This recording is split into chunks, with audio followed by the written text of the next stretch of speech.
Hey, how you guys doing tonight? Dr. Morris, Dave Morris with Magnolia Medical Center. Hope you guys are having a great evening. It's Wednesday night, and I'm going to come and we're going to talk for a few minutes here about the incestuous relationship between pharmaceutical companies and insurance companies. So a lot of people would say, well, what does one have to do with the other? Doesn't insurance company just pay for my pharmaceuticals? What do they have to do with each other? Well, the reason I want to talk about this is because earlier, last week actually, I believe it was, maybe it was Saturday or Sunday, I can't remember what day it was. It was announced that CVS,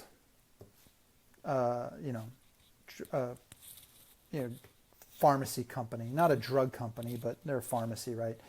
CVS is buying Aetna, an insurance company, for $69 billion. Okay, $69 billion CVS is going to buy Aetna. And some things I think that everybody should know is how bad that situation is, but how much I've talked about this for a while. I've mentioned this on some other videos. I do this when I talk to live groups and whatnot, and I've mentioned this to people. And it's surprising to me people don't know this, but it's actually right in front of their eyes. If you've ever been to a pharmacy for something, how in bed together the drug companies and the insurance companies are. Okay, so if you go to the doctor for something, okay, and you have insurance, so let's say you have insurance and you go to the doctor for something.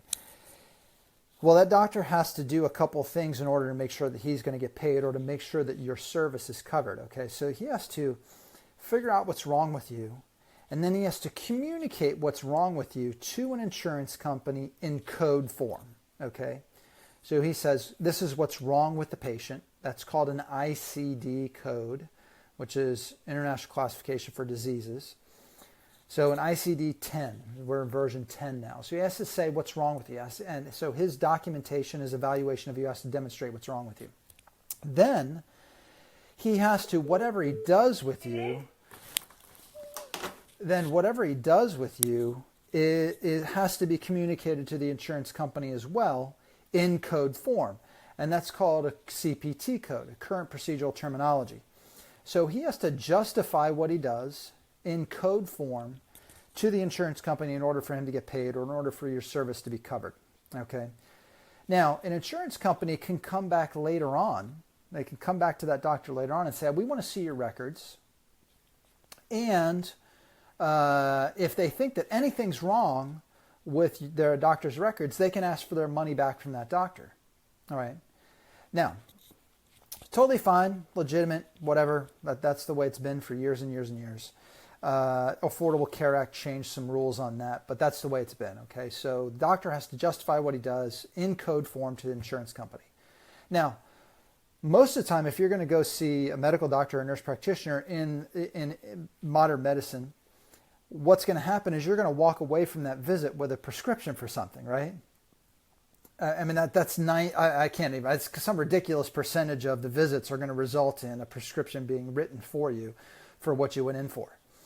Now, what's interesting is you walk with that prescription to the pharmacy, to CVS or Walgreens or whoever you go to, and you show that prescription to the pharmacist, and in a matter of seconds, they can plug that prescription in, what was written to you, and find out if your insurance is going to cover that. All right, so in a matter of seconds, your doctor cannot do that. The doctor cannot find out if what he's going to do is going to be covered or not until he sends his records in or sends the bills in.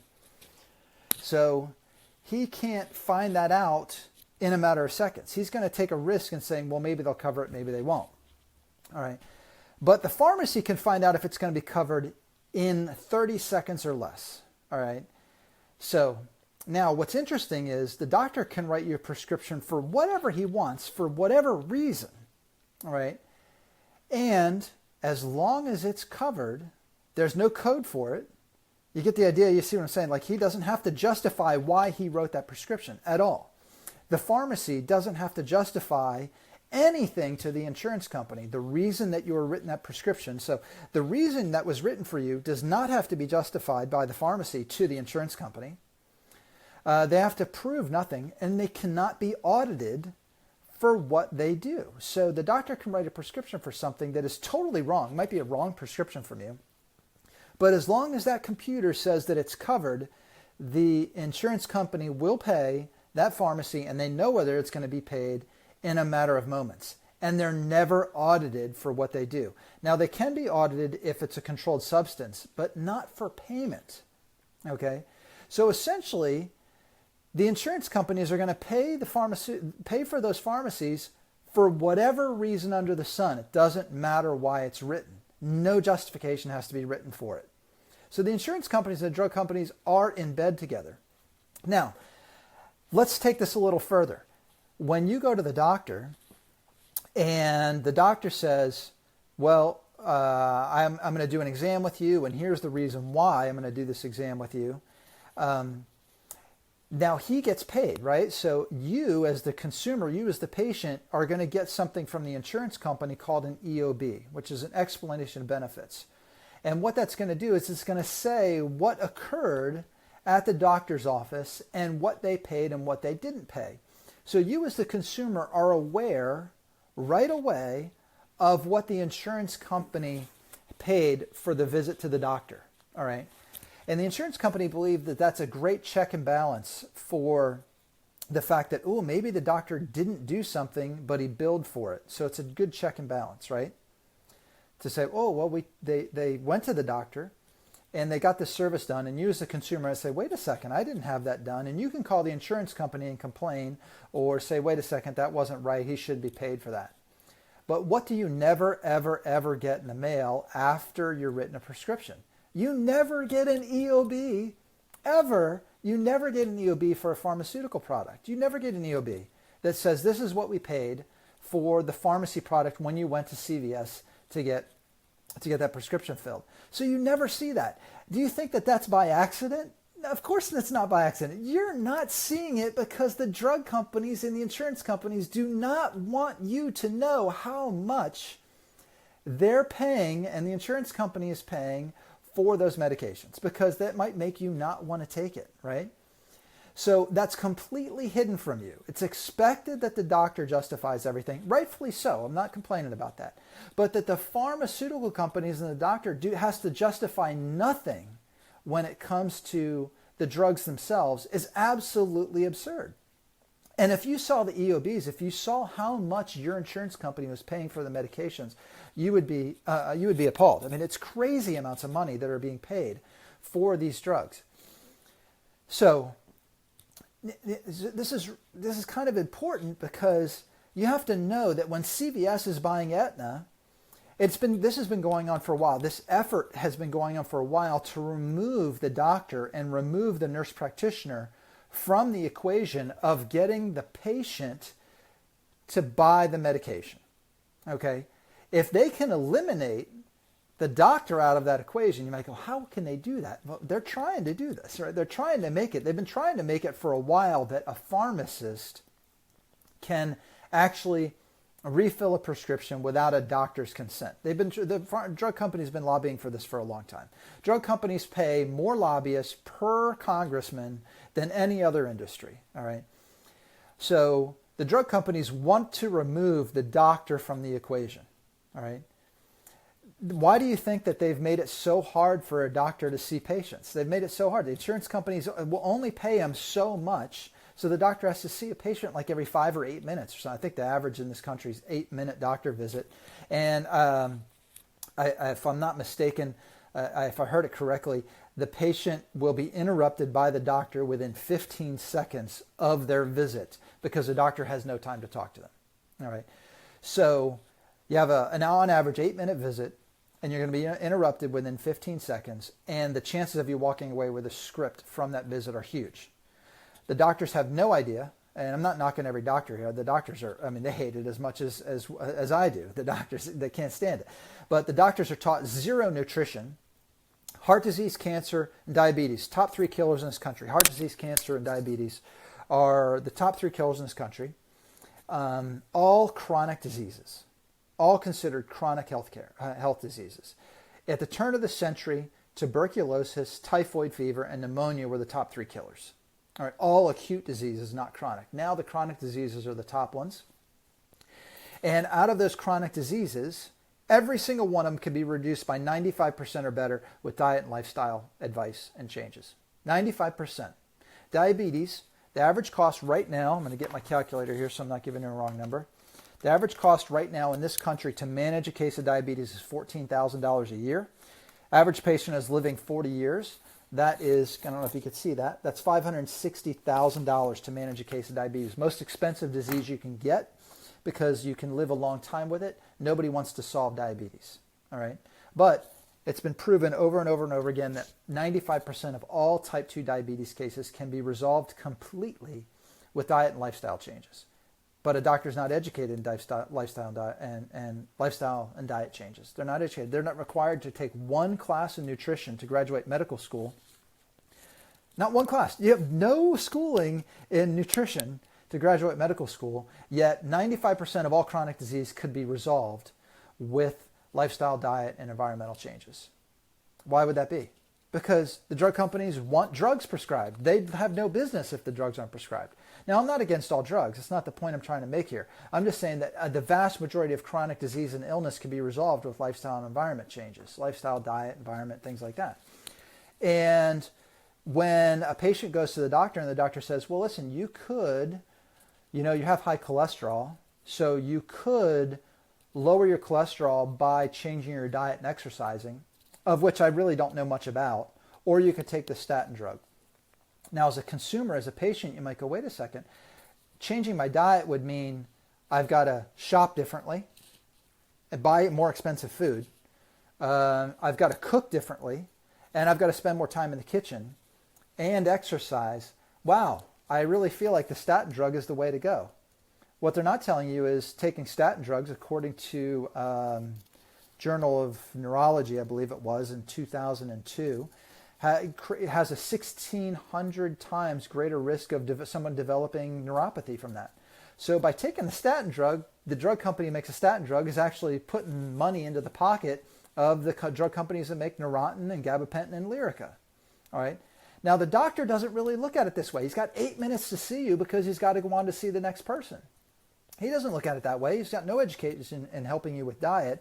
So with that said, how could you possibly get the right advice being in the modern medical system? Folks, I started this by saying the drug companies and insurance companies are in bed together.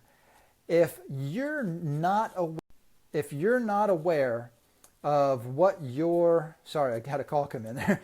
If you're not aware of what your insurance company is paying for your drugs, the medications, there's a problem. If it's allowed to go through, and CVS is allowed to buy Aetna, they're working on eliminating the middleman. They're trying to maximize their profits and take out the doctor, take out that part of the equation as much as possible. All right. Doctors are already struggling. I can't remember what it was, but I think by the year 2025 or 2030, something like that, there's expected to be a shortage of 52,000 primary care doctors in America. 52,000 primary care doctors, because primary care doctors are like, this system sucks. This isn't working. All I do is write scripts all day and people aren't getting any better. Out of white-collar jobs, primary care doctors said that they were the least likely to recommend that their children go into the same career as them. So they were like, no way, I would never recommend my kids go into this. So just know that you've got to get out of that system, folks. You cannot be on the drug, I'm just going to wait till I deteriorate and handle my health by drugs and surgery. That is not the way that is going to allow you to live a good, healthy life, because all it is them trying to put you on more and more medications. And that is what's being done. 1 in 2 Americans right now are classified as having a chronic illness. 1 in 2. So if you're sitting right next to somebody right now, and they're an adult, all right, so I should clarify that's adult. 1 out of 2 Americans right now, adult Americans, are considered to have a chronic disease. 1 out of 2. 1 out of 4 are considered to have multiple chronic diseases, okay, of which the only way to manage them, as far as the medical system is concerned and your insurance company is concerned, is with drugs. with medications. Yet 95% of those chronic diseases can be resolved with diet, lifestyle, and environmental changes. So you need to take some action to lead a healthier life. That's the reason I wanted to come on to you tonight, come on and talk to you tonight, is let you know that you should take action to lead a healthier life, because it's not going to be a healthy life by being on this polypharmacy chain, where you're just taking more and more medications all the time, and there's no concerted effort to keep you well. So I hope it gave you some good information tonight, and I might come on and rant to you a little bit more. I want you to know that there are solutions. There truly are solutions. When it comes to resolving chronic illness, diet, lifestyle, exercise, all those things are solutions. Do they take a little more work? Absolutely they do. Is it worth it? Sure. Do you think they cost more? If you think they cost more, you're not listening. One case of diabetes over the course of a lifetime costs $560,000 in today's current amounts. $560,000. So if you had to change your diet, or you had to pay an office like ours, or a functional medicine provider, or a natural health care provider, $5,000, $8,000, $10,000 to solve your problem and teach you how to stay well, and it cost you 10 grand, understand you're saving so much money. And you say, well, but the insurance company's paying that $560,000. That is not true. You're paying it. You're paying it in your premiums. Your family's paying it in the premiums. Your neighbors are paying it in their premiums. You're paying it in lost wages. When you do the work for somebody else because they're out sick, because they have diabetes, you're paying it in somebody else's workload. You are paying that money one way or another. It's not coming from thin air, folks. It just doesn't work that way. The insurance companies have to charge in order to be able to be able to pay for all that service. And believe it or not, the doctors aren't making that money. All right, it's the drug companies. The lion's share of that $560,000 is going to the drug companies. Okay, so anyway, there are solutions. Come see us if you need some help. Come to one of our workshops. Come in and get a consultation if you have chronic disease, chronic illness, if you have an autoimmune condition, if you have thyroid problem, if you have blood sugar issues. We might be able to help you. Totally forgetting about something here. The number one thing that people suffer from on a chronic basis in this country is arthritis. Folks, we are experts at that stuff. We are experts at arthritis. We can help you. If you don't want if you have arthritis, you have a joint problem, and you don't want to be on medications and drugs, you got to give us a call. We're an office like us. So I appreciate you watching. Hope you have a great night. Hope you're getting your Christmas shopping done, and we will see you next time. Bye now.